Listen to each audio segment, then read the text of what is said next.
sebuah pulau terpencil, tinggallah seorang kanak-kanak yang bernama Masita. Dia tinggal bersama dengan kedua orang tuanya di sebuah rumah yang berada di atas air. Bapanya bernama Pak Matsa, merupakan seorang nelayan, manakala ibunya, Mak Saleha, hanyalah seorang suri rumah yang kadangkala menjual kuih muih dan kerepek. Hidup mereka serba kekurangan. Telah membentuk pribadi Masita menjadi seorang yang cekal dan tabah walaupun baru berusia 12 tahun. Masita rajin membantu bapanya menjual ikan di pasar pada setiap petang selepas pulang dari sekolah. Pada hujung minggu pula, dia selalu membantu ibunya menyiapkan kuih muih untuk dijual dari rumah ke rumah. Sifatnya yang rajin ini diwarisi daripada kedua orang tuanya, seperti mana perumpamaan yang berbunyi, bagaimana acuan, begitulah kuihnya.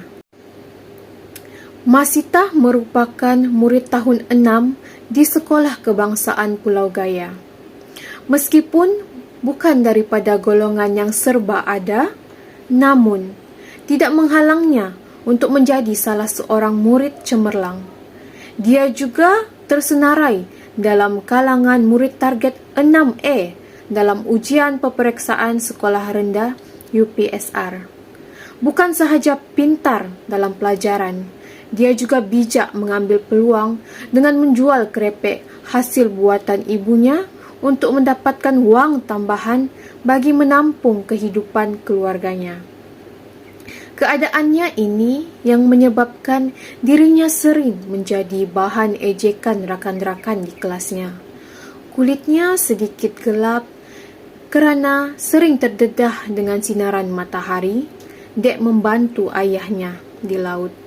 Pakaiannya yang lusuh ditambah pula dengan kasut yang berlubang menggambarkan ketidakmampuan keluarganya membeli barang sekolah yang baharu setiap tahun. Setiap kali diganggu dan diejek oleh orang lain kerana kedaifannya, Zulaika iaitu sahabat baiknya akan sentiasa membantu dan ada di sisinya. Seringkali keluar dari mulutnya, "Jangan ganggu Masita lagi. Kalau tidak, saya akan laporkan kepada guru disiplin." Gertak Zulaika. Demikianlah kata-kata seorang ketua pengawal sekolah itu. Sifat Zulaika yang tegas menyebabkan dia digeruni oleh murid-murid yang lain. Namun, sifat tegasnya itu akan berubah apabila bersama dengan Masita. Hal ini mungkin disebabkan oleh Masita yang kerap membantu Zulaika menyelesaikan kerja sekolah yang tidak difahaminya. Mereka juga sering meluangkan masa ketika waktu rehat dan pulang dari sekolah bersama-sama. Walaupun terpancar keceriaan di wajah Masita, namun Zulaika tahu betapa susahnya kehidupan yang dilalui oleh Masita selama ini. Zulaika pun seringkali menasihati dan memberi dorongan kepada Masita untuk terus belajar dan tidak mengabaikan pembelajarannya di samping membantu orang tuanya mencari nafkah. Di suatu senja, kelihatan matahari sedikit tenggelam dan memancarkan warna kemerah-merahan di permukaan air laut. Kelihatan dari jauh, sosok seorang lelaki sedang menarik perahu ke persisiran pantai. Pada waktu yang sama, Masita sedang menunggu bapanya pulang membawa hasil laut untuk dijual di pasar. Sementara menunggu bapanya, Masita tekun mengulang kaji pelajaran di sebuah pondok yang tidak jauh dari tempat bapanya akan melabuhkan perahu. Masita tidak mahu masanya terbuang begitu sahaja tanpa melakukan persediaan yang secukupnya untuk menghadapi UPSR yang akan menjelang beberapa hari lagi. Keadaannya sesuai dengan bidalan Melayu yang berbunyi berjagung-jagung dahulu sementara menunggu padi masak. Dalam ketekunannya mengulang kaji, tiba-tiba terlihat lambaian tangan bapaknya seolah-olah meminta pertolongan. Masita pun bergegas lari ke arah bapaknya itu.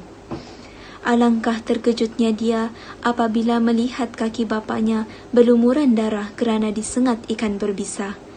Pak, kenapa dengan kaki bapak ni? Soal Masita dengan nada yang pendek. Aduh, kena sengat kaki bapak dengan ikan berbisa. Tolong belikan bapak ubat di kedai sekarang lah. Jawab bapaknya sambil menahan kesakitan. Nanti siapa jaga bapak di sini? Tak apa lah, pergi saja. Pergi sekolah. Kejap bapak, saya beli ubat dulu. Jaga diri kejap. Masita pun berlari ke kedai berhampiran. Tanpa sedar, air mata membasahi pipinya. Sesampai di kedai, Masita meminta penjual untuk memberikannya ubat tahan sakit. Dia pun mengeluarkan beberapa keping duit shilling yang ada di sakunya untuk membayar ubat tersebut. Kemudian, dia berlari semula ke tempat tadi untuk menghulurkan ubat dan merawat kaki bapaknya. Masita pun mengganding tangan bapaknya untuk dibawa pulang ke rumah. Di rumah, Masita menjerit memanggil ibunya yang sedang mengurus adik-adiknya. Betapa terkejutnya ibunya melihat keadaan bapaknya yang sedang kesakitan. Dengan pantas, ibunya membaringkan bapaknya di atas tikar dan mencuba merawat kakinya dengan kaedah tradisional. Meskipun sudah dirawat semalaman, namun kaki Pak Matsa terus membengkak menyebabkan tidak dapat bergerak seperti sedia kala. Hal ini menyebabkan Pak Matsa terpaksa dibawa ke hospital yang terletak di bandar. Bapa Masita terpaksa ditahan beberapa hari di ward hospital dan memerlukan seseorang untuk menjaganya. Tanpa berfikir panjang, Masita menawarkan diri untuk menjaga bapanya. Namun, ditegah oleh ibunya kerana mahu Masita menumpukan perhatian terhadap UPSR yang akan menjelang tiba pada keesokan harinya. Sememangnya Masita berasa bimbang akan keadaan bapanya, namun dia terpaksa akur dengan kehendak ibunya. Tidak lama kemudian, Zulaika dan bapanya pun tiba untuk menjenguk bapa Masita. Bapa Zulaika selaku ketua kampung ada memberikan sedikit sumbangan bagi menampung kos perubatan bapanya. Setelah itu, bapa Zulaika pun membawa Masita dan adik-adiknya pulang ke rumah bersama. Dalam kegelapan malam yang hanya diterangi oleh cahaya sebatang lilin, Masita bertungkus lumus mengulang kaji pelajarannya. Tanpa disedari, air mata menitis di atas sebuah buku yang dibacanya. Dia terkenang akan peristiwa yang telah menimpa keluarganya. Dia sedar akan kepayahan bapanya dalam mencari rezeki bagi menanggung kehidupan isteri dan 5 orang anaknya. Jauh di lubuk hati Masita, dia bertekad untuk mengubah nasib keluarganya dan membalas jasa orang tuanya. Masita pun menyambung ulang kajinya sehingga larut malam. Sedar tak sedar, UPSR pun telah berlalu dan kini dia menunggu keputusan peperiksaan dengan hati yang berdebar. Seperti yang dijangka, Masita berjaya memperoleh keputusan 6A dalam UPSR. Kejayaannya ini telah membanggakan kedua orang tuanya.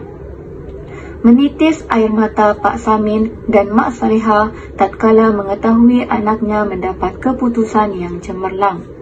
Kecemerlangannya ini telah memberinya peluang untuk meneruskan persekolahan di Maktab Rendah Sains Mara, MRSM, dengan tawaran beasiswa daripada pihak Mara.